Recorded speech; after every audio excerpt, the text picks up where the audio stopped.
ko din alam sagot, ba't nanatili sa pananaw na dapat ako tama sa mata nila. Ngayon ako'y natatawa, mukha akong tanga.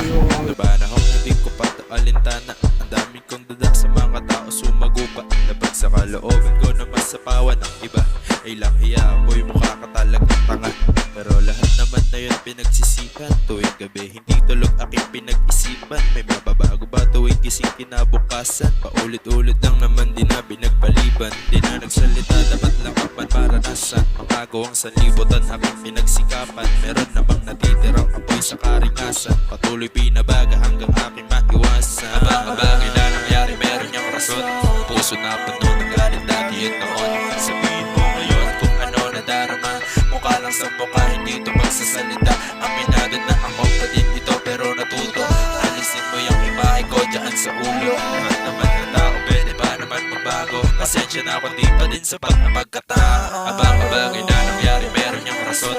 Puso na puno ng galit dati yun noon. Sabihin mo ngayon kung ano nadarama. Mukha lang sa mukha, hindi ito magsasalita. Aminado na ako pa din ito pero natuto.